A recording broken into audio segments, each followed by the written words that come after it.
Os voy a presentar a la siguiente ponente, que es Dolors Serra. Dolors fue un aplauso, sí, un aplauso. Fue fotógrafa especializada en publicidad durante 30 años.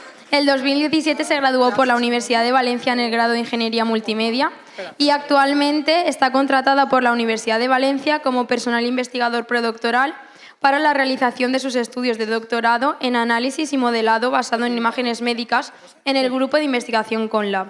Su trabajo está enfocado a encontrar soluciones rápidas para la planificación óptima de terapia en pacientes que sufren taquicardias ventriculares. El grupo de investigación CONLAB empezó su actividad en 2010 y desarrolla investigación científica en el área cardiovascular.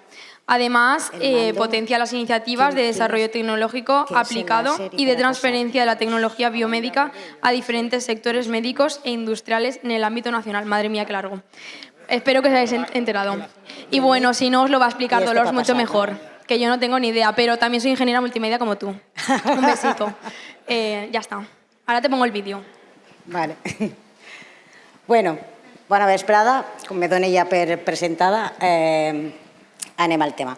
El projecte nostre és Cardiac Digital Twin, que és un model digital per a la planificació òptima de la teràpia antiarrítmica. Intentem trobar, com quasi tots, solució a un problema. El nostre problema està basat en pacients que han patit un infart de miocardi. En la imatge de l'esquerra vegem què és el que passa quan ocorreix un infart. S'obstrueix una de les artèries coronàries i, com no arriba reg sanguini a certes zones del teixit, les cèl·lules, al no rebre oxigen, moren, amb la qual cosa es genera una cicatriu al teixit. Tindre una zona cicatritzada a dins de que hem perdut teixit sa no arriba a ser un problema greu. Aquest tipus de teixit és l'encarregat que el cor es contraga. Per a poder contraure's se genera una difusió elèctrica. Cada batec del nostre cor, si tenim una zona cicatritzada, les cèl·lules, la difusió ocorreix perquè les cèl·lules, a partir de les cèl·lules marcapassos, que són les que s'activen en cada batec inicialment, van activant a les seves cèl·lules veïnes que estan desactivades, i les veïnes a les veïnes, i així va fent-se tota la difusió al cor. Quan tenim una zona cicatritzada, les cèl·lules no condueixen electricitat perquè estan mortes, amb la qual cosa la difusió, quan arriba a aquesta zona, la bordeja com si fos un obstacle i continua. No altera la direcció normal de la difusió, amb la qual cosa no és un problema greu del tot. On tenim el problema? El problema radica en que al voltant de lo que és la cicatriu es genera un tipus de teixit que anomenem border zone.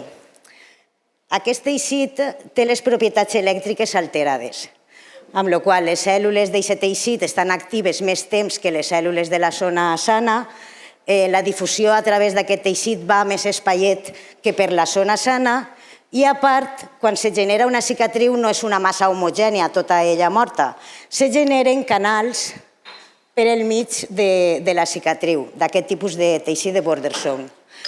Aquests canals s'anomenen canals de conducció lenta perquè vos he dit que va més espaiet la difusió elèctrica per ahí. I, a més, aquest tipus de teixit de sobte pot generar focus ectòpics, que és que n'hi ha certes cèl·lules que de sobte funcionen com si foren marcapassos, generen per elles mateixa un batec enmig del ritme normal, amb la qual cosa aquest tipus de teixit sí que la pot liar ben grossa dins del cor. O sigui, no la cicatriu, però sí aquesta part. Per què? Perquè aquests canals, en una difusió normal, per exemple, quan arriba la difusió, si es troba les cèl·lules de dins del canal activades, perquè vos he dit que estan més temps que en la zona sana, no entra la difusió elèctrica al canal.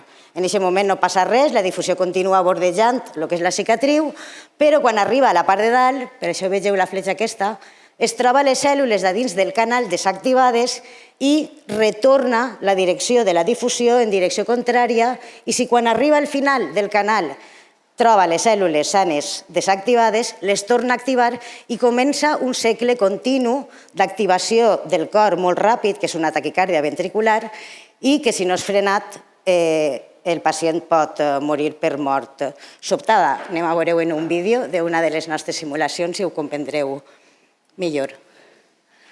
És el mateix cas, però és una simulació de les nostres.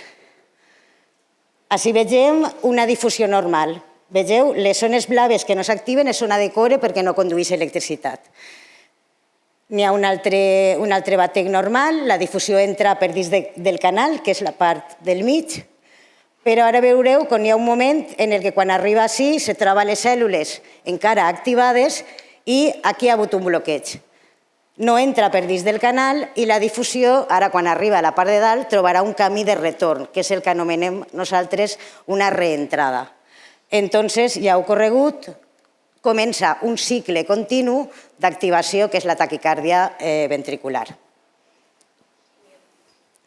Entonces, quina és la solució clínica, la teràpia que se sol fer en aquests casos?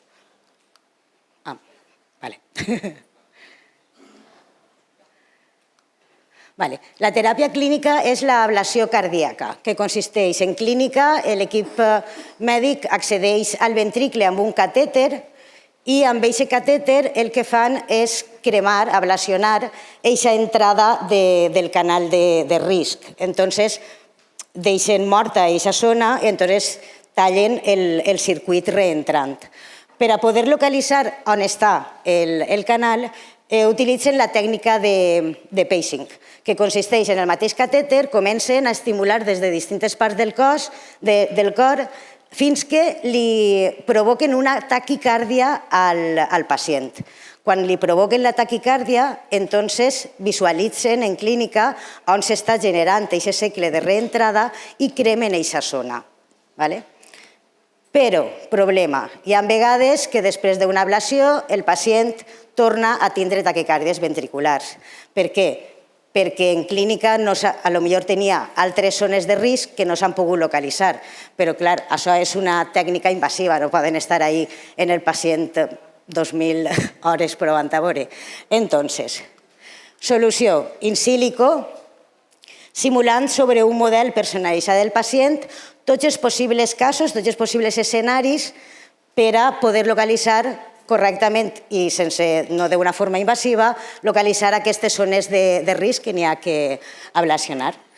Per a poder simular necessitem formar el model, que és el gemelo virtual digital del pacient, i necessitem dades. Nosaltres sense dades no fem res, ni podem fer investigació ni ajuda al pronòstic.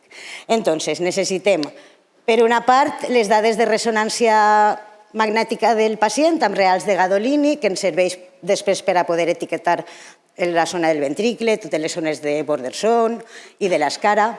També necessitem dades histològiques poblacionals per a l'orientació de fibres i, per últim, aquest model, quan ja el tenim en 3D, n'hi ha que donar-li el comportament electrofisiològic.